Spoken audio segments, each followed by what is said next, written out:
Hundreds of villages, several small towns and a whole city stand under one of the largest reservoirs in the world. Once busy and bustling with life, they're now silent, except for the sound of the waters of the Mangla Dam.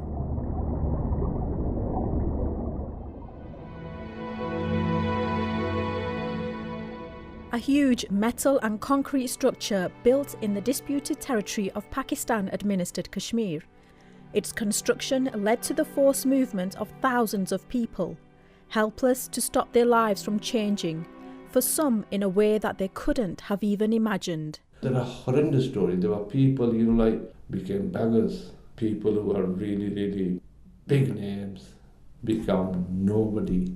The people didn't want to move out of the area. They were told in a way that, you can't fight the government, you can't fight the people who are at it. Every time I see it, it makes me cry. My biggest issue around it is the lack of consultation, the lack of compensation. The old people and the whole civilization has been uprooted without any due consideration.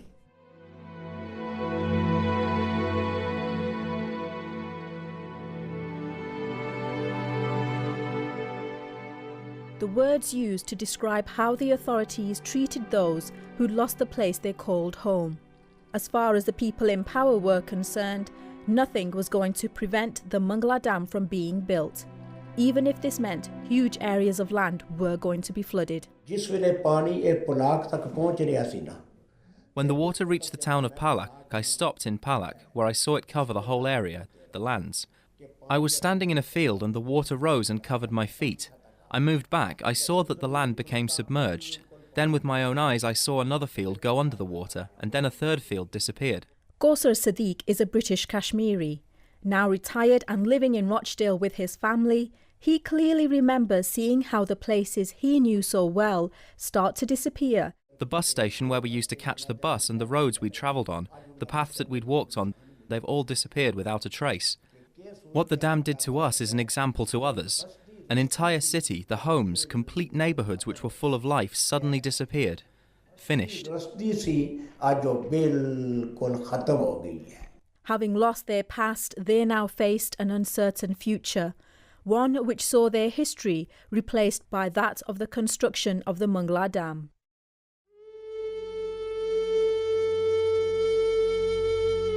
In August 1947, India was divided into two states, leading to the creation of Pakistan, a newly formed country where many people relied on farming as the main source of food production, a way of life which the authorities argued would be threatened because of a water dispute.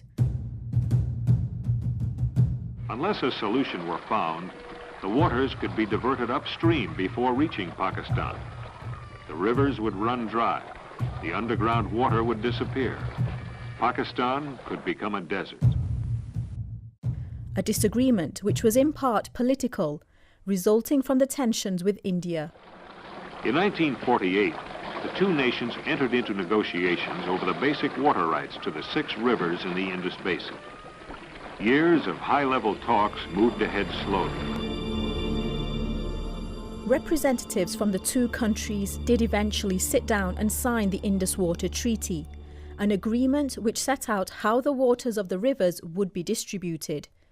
But before then, in the 1950s, Pakistani-owned Water and Power Development Authority, or WAPDA, proposed the building of 2 dams.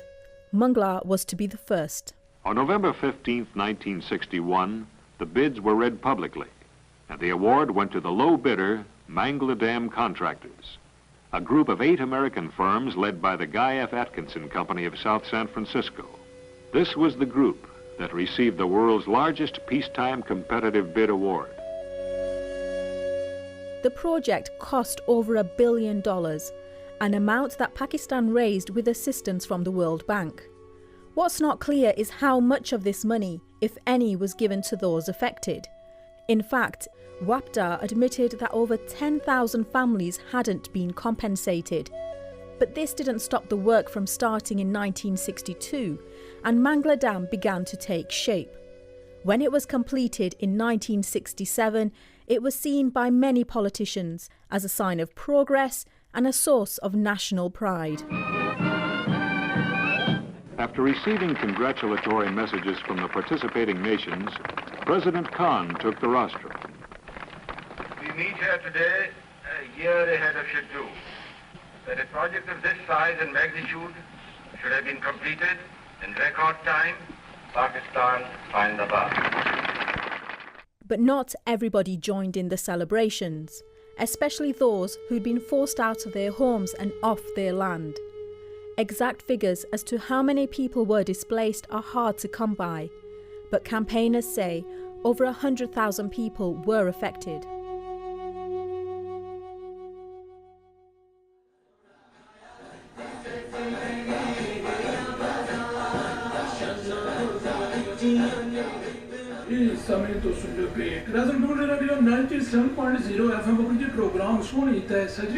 Crescent Community Radio is a local station in Rochdale.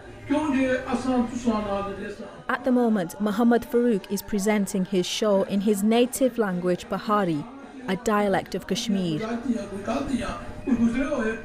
He's in the studio now, sitting behind a mic. All four of the walls are covered in a yellow sponge, so the room is soundproof.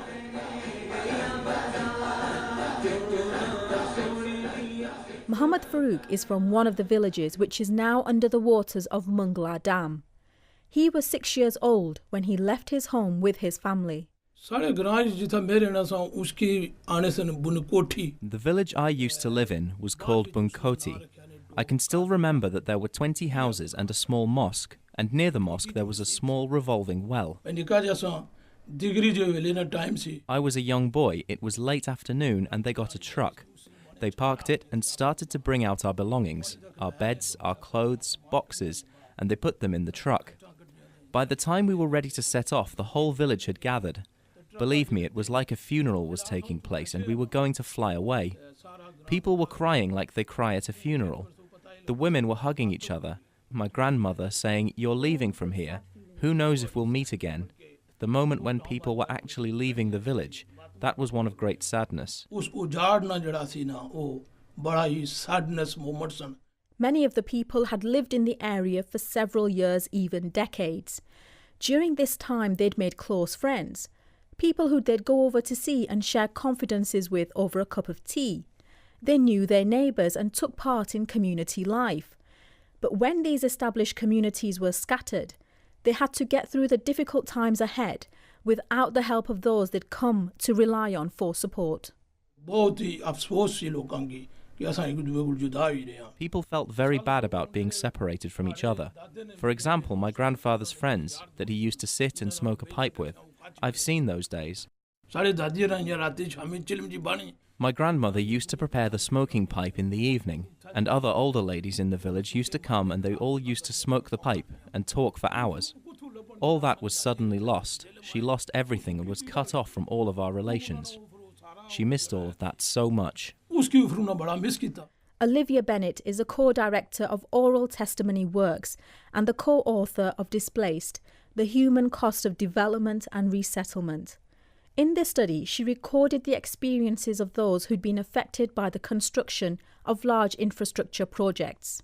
One of the most common impacts that people feel is a sense of powerlessness, because they are very often not part of the decision making, and yet their lives and those of their communities are completely changed by being removed from the areas where they used to live, and without being given the skills to live new lives in new communities, the prospects for the rest of their generations were causing them a great deal of distress and unhappiness.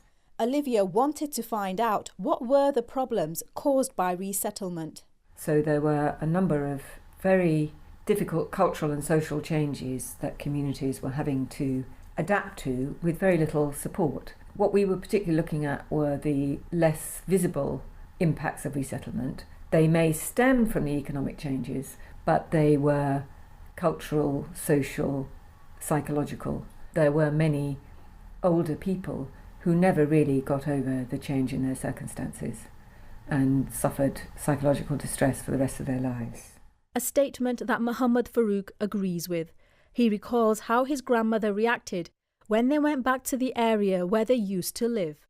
The first time that we went back, I will never forget that moment for the rest of my life. Even today, when I close my eyes, it flashes before my eyes. It was me, my mum and my grandmother. We got off near the dam. My grandmother asked my bee, my mum Sakina, all I can see is water everywhere. Can you tell me where is our house? Can you see it anywhere from here? Can you tell me where we used to live? My mother just gestured. There was water everywhere, and my grandmother fainted. When she fainted, she fell down and people gathered to help. You've got to believe it, it was a big tragedy for the people of Azad Kashmir. Even now I'm 55 years old, but you can tell from my emotions that if I'm this upset now, imagine what it must have been like for those people when they were having to leave, at the time they were displaced. Imagine how they felt. It's been almost 50 years since Mangla Dam was built, but this didn't stop Muhammad Farouk's eyes from filling up as he told me his story. His experience was one that was shared by many. There was no need to flood such a large, thriving area. The people who did not know much, the authorities, they took advantage of that. It has destroyed communities, it has destroyed relationships. We are not of relatives and we don't even know them now. Some of those who've been displaced moved to other parts of Pakistan. Others travelled overseas to countries like the UK, a route which many other Kashmiris took as they looked to rebuild their lives. This is service to Ashton via Oldham. The next stop will be Newbold. This tram goes to Oldham in Greater Manchester, one of the places in the UK which is home to about 10,000 Kashmiris. This includes people like Shams Rahman, a Kashmiri himself. Just walking up the street of terraces to Shams's house. Hi, Assalamu alaikum. You okay? He says there's about 700,000 to 800,000 Kashmiris living in the UK today. But when you first arrive in a new place with your suitcase, you can't start living the way you used to. As part of his research, Shams has been finding out what life's like for Kashmiris living in Britain. Those in 60s, for example, their issue was to find work and a place to live. Their issues in the factories were with some kind of racial prejudice and how to communicate with unions and all that. And now, about fourth generation is growing up in Britain of Kashmiris. Currently, there are some issues still related to employment and what kind of work they are doing. It is assumed that majority of Kashmiris still working in what is called night economy, like takeaways and taxis. And their representation in different services is not reflecting their numbers in different towns. Even though most of the community is settled in the UK, the migrant population has still maintained a connection with Kashmir. People had their relatives there, their friends or village fellows were already there. So they kept these connections. When somebody died, the bodies were taken there. Marriages were taking place. Some people have businesses there and here. It became a kind of transnational space where people are living here as well as there and vice versa. Here's some pictures of, so this is when it overtook our houses. Is that the house itself? Fawzia Amin was born and raised in Britain. She has a strong connection to Kashmir through her parents and also her husband, who's originally from there. They now live in Oldham with their 3 children. As a family, they've often been back to Kashmir and stayed in the home built by Fawzia's father-in-law. We had 3 bedrooms downstairs, 4 bedrooms, kitchen, lots of bathrooms, 2 main visitor areas, lounge areas, a huge veranda, huge garden in the front. Upstairs we had 1 big room and it was obviously a massive balcony that we could walk around the whole roof. And so spent a fair bit of money on this house, building it? Yes. Do you know how much you might have spent? It will have gone into thousands, but I wouldn't be able to say what. This wasn't unusual. Many people who lived in the UK spent huge sums of money building new houses in Kashmir. Homes that were threatened when the Pakistani government announced they were going to extend the dam. The authorities said the work would increase the water storage capacity, which had decreased over the years because of sedimentation. This meant even more people were going to be displaced. According to a report by WAPDA, up to 44,000 people were affected and 8,000 houses were submerged. The events that unfolded shocked Fawzia. Out of the blue, the water just came and people were going to Pakistan in hordes. We had families going from Birmingham, from Bradford, Manchester.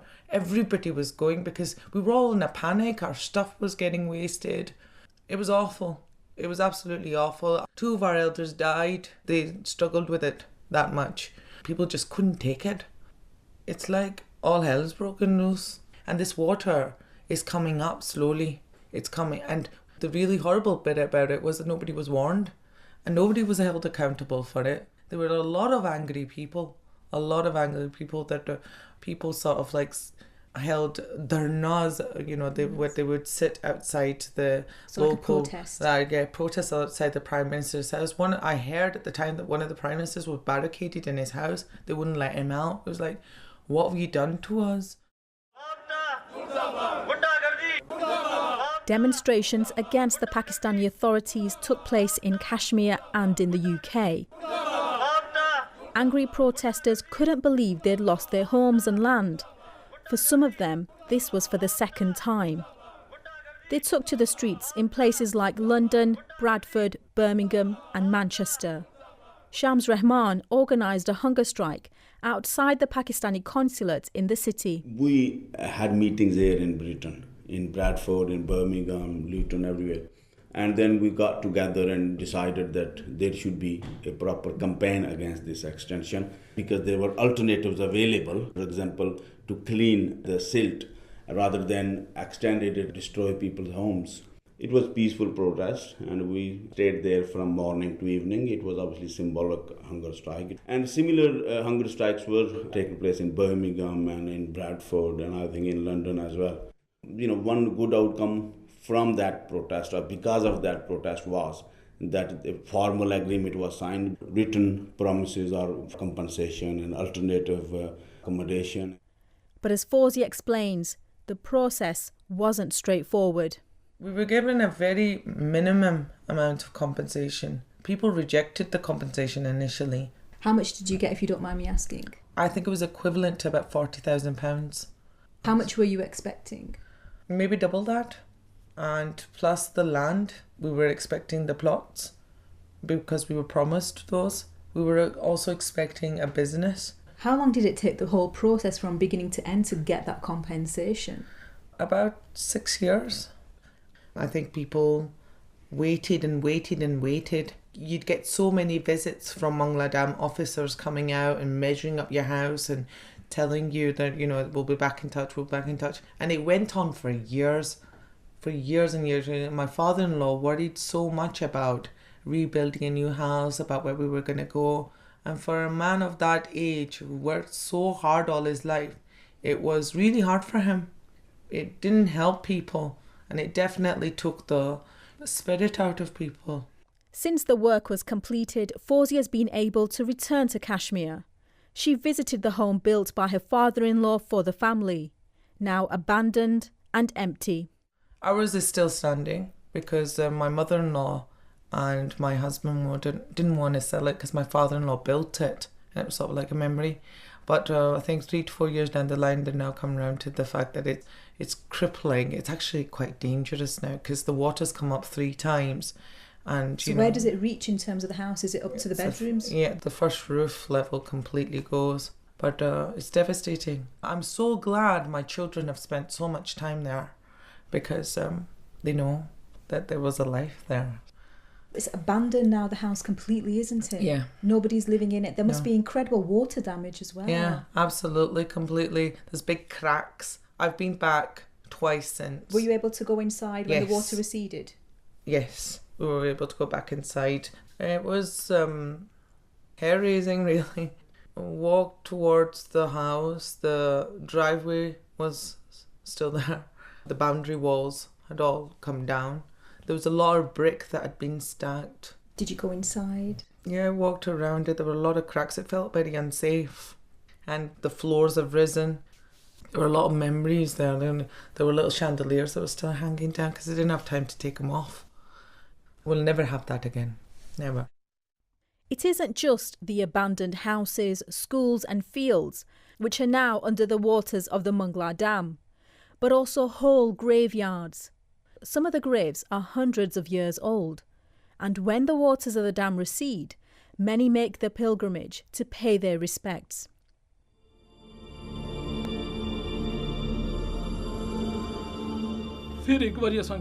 We went back again, now recently when they extended the dam. The graveyards where my elders are buried, it was near a pond. When the waters rose, the whole of the cemetery ended up under the water. When the water receded, those of my family who are still there, they go to take care of the graves and put a mark on them. They're really, really old and they're very hard to pick out. It's only when you're actually walking through them, someone will turn around, whoever's with you will go, be careful, that's a grave, don't walk over it. And one day I went there was a little girl, 12, 13, and the water was coming up, and she was writing there. She says, "Granddad, I will be back next year."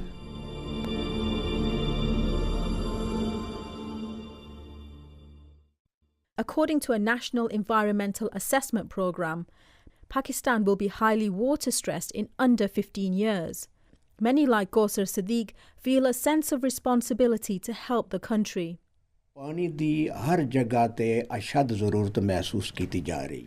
There is a demand for water everywhere, everywhere. We're in a bad situation at the moment. You can see that we have floods which are sweeping away village after village. People's fields are being swept away, crops are being destroyed, crops which are standing.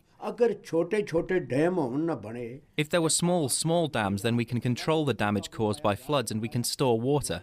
If it's necessary for the country to build a dam, then they should do it. To gain something, you have to lose something.